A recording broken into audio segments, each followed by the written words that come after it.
देश के कई कोनों से इन्होंने ट्रेन चलाई और राकेश सिन्हा इनके सांसद थे, तो दिल्ली में 6 महीने पहले वोट देते हैं और 6 महीने बाद जाके बिहार में भी वोट डालते हैं। एक इनके सांसद दोनों उंगलियों में साइन लगा के आते हैं, कहते हैं ह्यूमन एरर है। ऐसे कैसे ह्यूमन एरर हो जाता है? रुको जरा, सबर करो। सर कांग्रेस वोट चोरी बोलते बोलते वोट मांगना ही भूल गई क्या?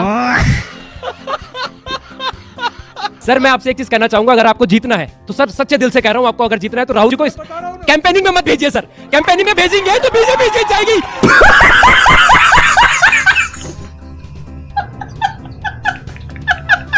ये लालू के बेटे हैं। हाँ, हम ना पढ़ नहीं छी, चिन्हबे ना करे छी। ये आपसे आएंगे वोट मांगने तो क्या करोगी? बढ़नी ना बांध के धैले छी ओकरा। सतबर ना बढ़नी से मार जरूर आवे। बांध के रख लो। हाँ, रखले छी। इनको हाँ, ये तो हतन या हतन ही हमरा जीवई छन बेटा भतार के नौकरी देतन। सही बात। हाँ, पैर छू रही हो? हाँ, पैर छुए छिए नरेंद्र मोदी का। हाँ हाँ, ये हमरा सब चीज से सहायता कर ले छे। ये बड़ी अच्छी बात कही है। स्वागत है आप सभी का एक और नए वीडियो में, जहां हम आपको दिखाने वाले हैं Indian politics TV news debates में होने वाले कुछ मज़ेदार एपिक मोमेंट्स, शानदार मीम्स, स्पोक्स पर्सन्स के बीच में जो बहस होती है उसके जो मज़ेदार मोमेंट्स निकल के आते हैं, उसका एक कलेक्शन। राम मंदिर आंदोलन समय हम लोग कहते थे रोम रोम में रामा है, राम का पवित्र नाम, राम का ललाम धाम कैसे भूल जाएंगे, और जन्मभूमि को अनेक बार दे चुके हैं रक्त, वक्त जो पड़ा तो रक्त और भी चढ़ाएंगे। फिर हम गीत क्या गाते थे? हम कहते थे ये तन प्रभु राम का, मन प्रभु राम का, तो हर क्षण बोलिए जय श्री राम की। आस प्रभु राम की, श्वास प्रभु राम की, तो हर क्षण बोलिए जय श्री राम की। लोक पर लोक यही मोक्ष धाम है, तो हर क्षण बोलिए जय श्री राम की। फिर हम कहते थे और शासन चलाए चाहे सीने पर गोलियां, परवाह नहीं कीजिए शरीर और प्राण की, और आए आपदाएं विपदाएं भले कितनी, बनाएंगे हम मंदिर सौगंध श्री राम। अभी अपना जरा नेट खोलिए और देखिए माउंट बेटन के साथ शिमला में मई 1948 में छुट्टी मनाते हुए, हंसते हुए, कहे और ठहाके लगाते हुए किसकी फोटो है? अंग्रेजों से यार कौन है? अब मैं कोट कर रहा हूं दुर्गादास की किताब from Curzon to Nehru and thereafter में सितंबर 1947 में पत्रकारों ने गांधी जी से पूछा कि आपने पटेल के ऊपर नेहरू को क्यों बना दिया, तो गांधी जी ने हंसते हुए कहा because he is the only English man in our party. Sir Mahatma Gandhi को कोट किया गया है एक पद्म अवार्ड से सम्मानित पत्रकार के द्वारा, जिसके नाम पे डाक टिकट भी जारी हुआ था। खैर वो छोड़िए, अंग्रेजों से यारी किसकी थी? जिसका जन्म ही अंग्रेज से हुआ, वो अंग्रेजों से यारी की बात कर रहा है। जिस सत्ता में भी शपथ अंग्रेज से आई। अब छोड़िए, आज के विषय पे आते हैं। वो सबको पता है कि कहां से किसका शुरुआत हुई। सुधांशु जी, वंदे मातरम जय हिंद होना चाहिए नहीं होना चाहिए, आपकी निजी राय क्या है? अरे सुनिए, एंकर्स भी फुल मजे लेते हैं, खास करके एंकर्स जैसे अमीश देवगन, अंजना ओम कश्यप, रूबिका लियाकत, और ये लोग डिबेट में नमक मिर्ची डालने का खूब अच्छा काम करते हैं। अगर रोहिणी का सवाल उठाना तो हमारा ये भी धर्म बनता है कि क्या चुनाव नौटंकी और तमाशा रह गया क्या? बंद कर दो चुनाव को ऐसे। और रोहिणी के साथ खड़े हैं आप पर, मैं ये भी कहता हूँ गिरफ्तार करो तेजस्वी यादव को, गिरफ्तार करो उस व्यक्ति को, संजय यादव को, और एक और है कोई रमीज नेमत या क्या नाम है उसका, करो गिरफ्तार। कल आपको फोन ना आ जाए रोहिणी आचार्य का, ध्यान रखिएगा। मुझे काय के लिए आएगा? मैं कन्हैया भेलारी थोड़ी। ठीक है, बन गए रुदाली, अभी रुदाली चलेगा, अभी 1 महीना रुदाली। रूबिका जी, ये मतलब थोड़ा परिमार्जित संस्करण हो गए हैं सतीश जी कन्हैया भेलारी जी की। ऐसी उम्मीद नहीं, कह रहे हैं कि ये चुनाव माना ही नहीं, लोकतंत्र खत्म कर दो। देखिए, सबसे पहले तो मैं ये कहना चाहूंगा कि भाई कोई भी किसी भी पार्टी का अगर कोई धर्म के बारे में, दूसरे के धर्म के बारे में ऐसी टिप्पणियां करता है तो मैं तो उसके साथ नहीं हूं, चाहे वो रेवंत रेड्डी हो, चाहे वो गिरिराज सिंह। ठीक है, आप ही लोग एक कौम को घुसपैठिया, कभी पाकिस्तान। अरे बीच में रुको यार, सतीश जी, मैं फिर रुकिए एक सेकंड। नहीं सतीश जी रुक जाइए प्लीज। अभी मजा आएगा ना भिड़ो। आप लोग मजाक उड़ाते फिरते हैं और उसको नहीं रुकिए, और उसको आप लोग कॉम से डाइल्यूट करने की कोशिश करते हैं। You do that. मैं बहुत क्लियर हूं सतीश केसरी साहब, मैं जजमेंट दे रही हूं ना, आप मुझे नहीं जजमेंट ले। अच्छा तेरा तो गेम बजाना पड़ेगा। चलिए, मैं आप ही से काउंटर सवाल, ज्यादा चालाकी मत कीजिए। मैं फिर दर्शकों को बता रही हूँ, ये आप इसी तरह से बदमाशियां करते हैं। कोई भी पार्टी हो, चाहे वो भाजपा हो, कांग्रेस हो, या फिर कोई भी रीजनल पार्टी हो, स्पोक्स पर्सन बाकायदा तैनात होते हैं डिबेट्स में, एक दूसरे के खिलाफ फायरिंग करने के लिए सब तैयार होते हैं। सवाल क्या सवाल है आपका? पॉइंट क्या है? अपनी बात को रखिए। राजकुमार भाटी से सवाल है कि उन्होंने बोला था कि समुद्र से रास्ता मांगा था। हाँ, भगवान श्री राम ने समुद्र से रास्ता मांगा था। इस युग में भी भगवान श्री राम ने मर्यादित होकर ही राम मंदिर बनवाया है। कोर्ट में लड़े हैं, गोलियां खाई है वहां पर। चलो भाई देखो अब मैं क्या करता हूँ। मुझे ज्यादा शौक वॉक नहीं है यूट्यूब देखने का। नहीं, भजनों का शौक नहीं होगा। हाँ नहीं है। अच्छा, नहीं है, जरूरत भी नहीं है। हम इतिहास पढ़ते हैं, राजनीति पढ़ते हैं, धर्मशास्त्र पढ़ते हैं, सब कुछ पढ़ते हैं। और मैंने जितने धर्मशास्त्र पढ़े हैं आपने नहीं पढ़े होंगे, मेरा दावा है। मैं बिल्कुल कहता हूँ। और राम की कथा भी जितनी मैंने पढ़ी है आपने नहीं पढ़ी होगी। मेरा दावा है। मैं नाम लेता हूँ किताबों के, आप अगर उनके देखी भी हो आपने, ये ज्यादा पढ़ गए इसलिए राम विरोधी हो गए।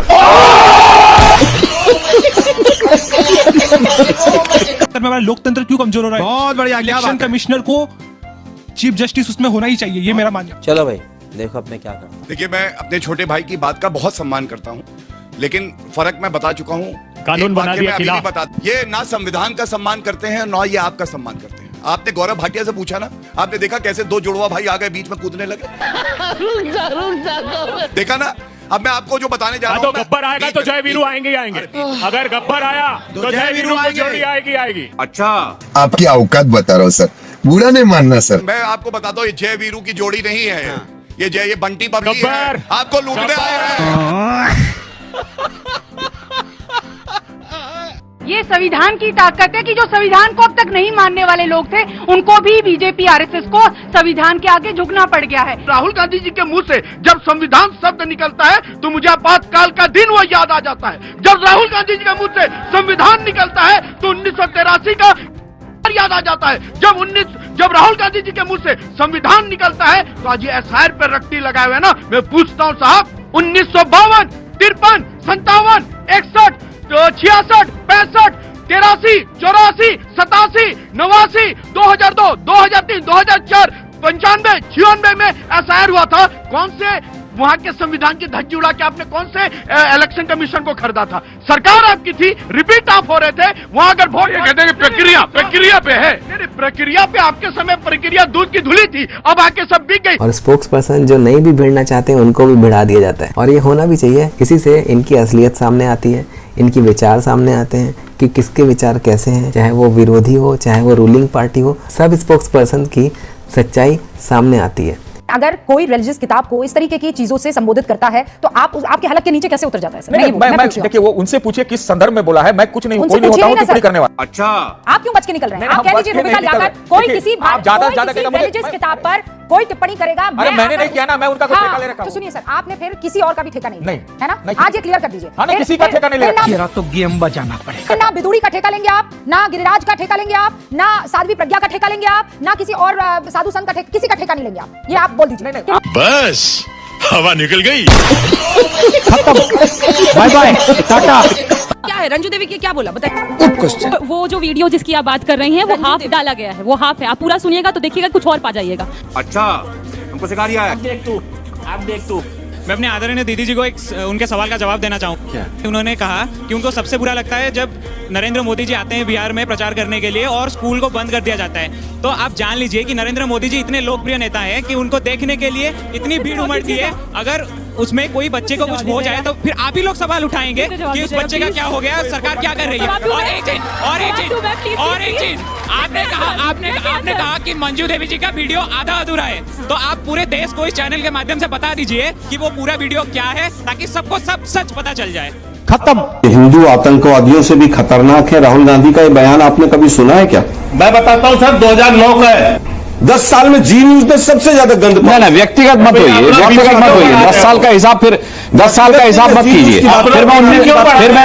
फिर मैं 1969 याद दिलाऊंगा आलोक शर्मा। फिर मैं 1969 याद दिलाऊंगा। कांग्रेस से बाबर का नाता पुराना है, बहुत पुराना है। आपको याद होगा इंदिरा गांधी जब काबुल गई थी, फिर मैं वो याद दिलाऊंगा।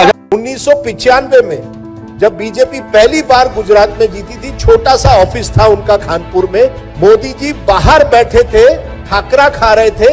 बड़े नेता बीजेपी के अंदर की रूम में बैठे और मैं मोदी जी के साथ बाहर बैठा हूं। वो मुझे कहते हैं नहीं वो बड़े लोग, उनको बैठने दीजिए, मैं यहाँ हूँ। उनको बुलाया नहीं गया था उस मीटिंग में। आप सोचिए 1987 में मोदी जी पहली बार एक तरह से अपनी एक पहचान बनाते। 87 में म्युनिसिपल इलेक्शन होता है अहमदाबाद में, और वो क्या करते हैं, हर गली नुक्कड़ में जाकर पोस्टर्स देख रहे हैं कि पोस्टर लगे हुए हैं कि नहीं सब बीजेपी कैंडिडेट्स के। स्कूटर के पीछे बैठे हुए हैं। स्कूटर कौन चला रहा है सोचिए? अमित शाह। अब मेरे दोस्त यही बात है, ये कई नेताओं को ये पता चलना चाहिए। आज वो इस लेवल पर पहुंच गए, लेकिन कहां से आए हैं? ये जर्नी है लाइफ, ये कोई वनडे मैच नहीं है। हमारी तरफ से या हमारी मस्जिद की तरफ से या मदरसे की तरफ से अगर कोई चीज हो जाती है तो उसके लिए अलग कानून बनाया जाता है। और जब मंदिर और कैसे? मैं कितनी मिसालें दूं मैं आपको? आप मिसाल दीजिए ना, आप मुझे हवा में बात मत कीजिए। मैं आपको मिसाल जिंदा देता हूं। बताइए। जब संभल का मुद्दा आया तो बेगुनाहों को गोली मारी गई, और फतेहपुर में हुआ तो अरेस्टिंग तक नहीं हुई। अरे भाई पत्थर बरसा रहे थे वहां पर, पुलिस ने उस वक्त एक्चुअली गोली मारी ना संभल में। और ये जो चढ़ गए थे फतेहपुर में, उसमें क्या उसमें उसमें कुछ नहीं था। अरे सर, एक मकबरे में आदमी घुस जाए उसमें कुछ नहीं है। वहाँ पुलिस लगी हुई है। एक तरफ पुलिस पर हमला हो रहा है, एक तरफ पुलिस गई है उनको हटाने। पुलिस ये कह रही है कि तुम मकबरे में चल जाओ। नहीं नहीं नहीं नहीं नहीं, आप डबल स्टैंडर्ड मत करिए। ये डबल है। सर सुनिए आप मेरी बात, मकबरे पर चढ़ना गलत था। पुलिस के जो भी वहाँ पर गोली मारी गई। सुनिए आप, अरे कैसे गोली मार देंगे? मकबरे पर चढ़ने पर गोली थोड़ी मारता है कोई। कहाँ कौन सा कानून है जो कहता है मकबरे पर चढ़ने? क्या कर रहे थे ये? अरे यहाँ पर पुलिस पर पत्थर चला रहे थे, पुलिस की जान पर हमला कर रहे थे। प्रभु, दोनों में अंतर है। अरे ऐसे क्या मकबरे पर चलने पर गोली मार दे, लेकिन आपके ऊपर पथराव कर रहा है, आप हाथ जोड़कर खड़े हो जाइए। ये दो दर्जा हुआ सर। सर ये क्या कर रहे हैं? इतनी गंदी राजनीति, मतलब इतना खुला राजनीति में धर्म का इस्तेमाल। जितना बात भारतीय जनता पार्टी को प्रवक्ता नेता नहीं बोलते, उससे ज्यादा शायद आप बोल रही हैं। अच्छा, कोर्ट में ये भी तो राय दिए थे, जब बाबरी मस्जिद भी बनना चाहिए, मंदिर भी बनना चाहिए, उसके लिए जमीन भी दे गया था, सब कुछ कर दिया था। कोर्ट में इसे कहीं बोला है कि बाबरी मस्जिद यहाँ पर नहीं बनेंगे? अगर कोई किसी को नाम पे अगर मस्जिद बनाने चाहता है तो मैं समझता हूँ सबसे ज्यादा एतराज इस देश के आदमी लोग को क्यों है? क्यों है? मैं आप पूछना चाहता हूँ। ये मतलब ये जो मतलब ये मेरे साउथ एशिया की कंट्री है, यहाँ पर देखें सबसे बड़े। संजय जी रुकिए जरा, मेरा नाम है रोमाना इसार खान। किसी पार्टी के प्रवक्ता नहीं हूँ सर, मैं एबीपी न्यूज की एंकर हूँ मैं सर। और मैं जो सवाल पूछती हूँ ना सर, वो इस देश के नागरिक के तौर पर बुनियादी सवाल पूछती हूँ सर। क्योंकि ये जो राजनीति के अंदर गंदा खेल होता है ना हिंदू और मुसलमान के नाम पर, और जब ये खेल लेते हैं नेता, और जब वो आग सुलगाकर अपनी राजनीतिक रोटियां सेक लेते हैं, तो वो जो आग लगती है ना सर, उस आग में सर ना हिंदू जलता है ना मुसलमान जलता है, इस देश का आम इंसान जलता है सर। और जब वो आम इंसान जलता है ना सर, तो उसकी तकलीफ हम जैसे नागरिकों को इंसानियत जलता है। हाँ, इंसानियत भी जलती है। आप लोगों को वो दिखता नहीं है। आप लोगों को वो दिखता नहीं है। ये वैसा ही तर्क है जो जनसंख्या पर कोई कानून आए तो दिया जाता है। अरे क्या दिक्कत है? 100 साल मान लो जनजागरण में लगा दो, कानून बनाना जरूरी है क्या? 200 साल जनजागरण नहीं हो सकता? बड़े भोले बन के लोग यही कहेंगे। वैसे ही वक्फ पे कहा जा रहा है।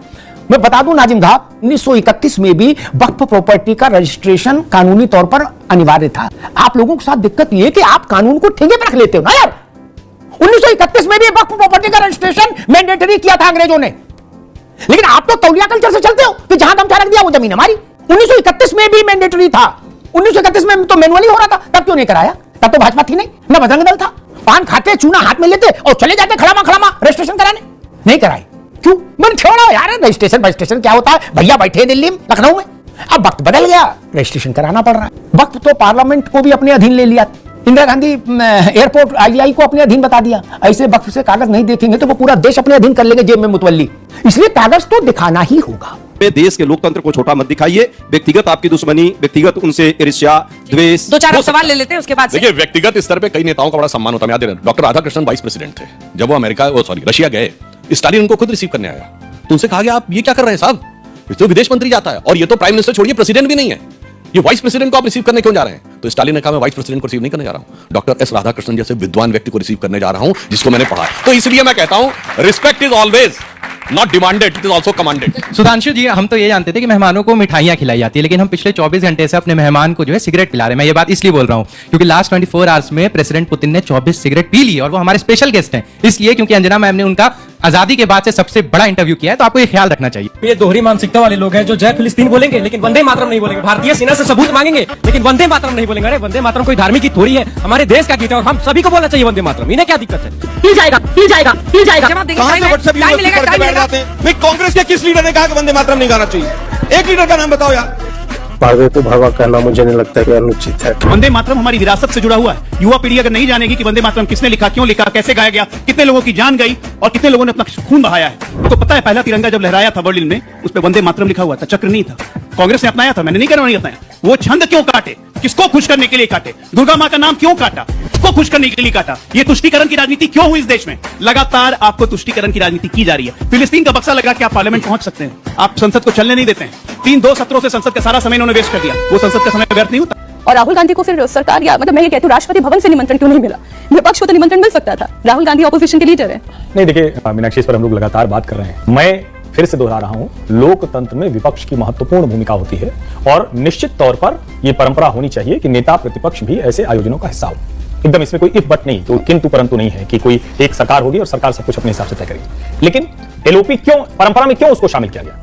एलओपी मतलब देश का हिस्सा। ऐसा व्यक्ति जो विदेश की धरती पर जाकर भारत में लोकतंत्र नहीं है और अमेरिका और यूरोपीय यूनियन के देश बेखबर हैं कहता हो, ऐसा व्यक्ति जो अमेरिकी राष्ट्रपति के उस टेंट्रम्स को, जो टैरिफ थ्रेट है, जिसको बार बार वो अलग तरीके से प्रस्तुत कर रहा है और हम नेगोशिएशन के बीच में है और संसद के बाहर खड़ा होकर कह रहा है इकोनॉमी इज डेड, ऐसा व्यक्ति जो इल्हान उमर से जाकर मिलता हो और कहता हो कि हम तो कहां, वो तो हो गए, ऐसा व्यक्ति जिसके जितने दौरे हुए हैं सब कोई बता नहीं सकता है। इतना गुपचुप दौरा किस बात का है भाई एलओपी को? और कल बड़ा अच्छा किसी ने कहा कि भाई एलओपी का विदेश में दौरा हो कैसे, क्योंकि पता ही नहीं चलता कहां दौरा था, किससे मिला। 3 दिन तक तो ये चर्चा चलती है कि वो किस वाले देश के एयरपोर्ट पे निकले हैं या कहां उनकी पासपोर्ट वीजा वाली लाइन में खड़ी। मुझे लगता है कि एलओपी पद की जो मर्यादा है उसको अपमानित किया है। जब आप स्वतंत्रता दिवस पर नहीं पहुंचते हैं, जब आप किसी भी ऐसे कार्यक्रम में नहीं पहुंचते हैं, सीजीआई के शपथ ग्रहण में नहीं पहुंचते हैं, उपराष्ट्रपति के शपथ ग्रहण में भी शायद नहीं पहुंचते। अब आप सोचिए क्या सचमुच राहुल गांधी एलओपी बचे हैं? और एलओपी हो तो निश्चित तौर पर मैं कहूंगा, मैं आज भी इस पर स्टिक करूंगा कि लोकतंत्र मतलब सिर्फ सरकार नहीं होता है, विपक्ष भी होता है, उसको निमंत्रण बिल्कुल मिलना। इसलिए डिबेट्स होना भी जरूरी है, हमारे और आपके मनोरंजन के लिए भी और ज्ञानवर्धन के लिए भी। तो ये तो था टीवी न्यूज़ डिबेट्स और इंडियन पॉलिटिक्स,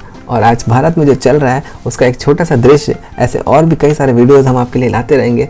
आप हमारा चैनल सब्सक्राइब करें, हमारे वीडियोस लाइक करते रहिए। बहुत बहुत धन्यवाद।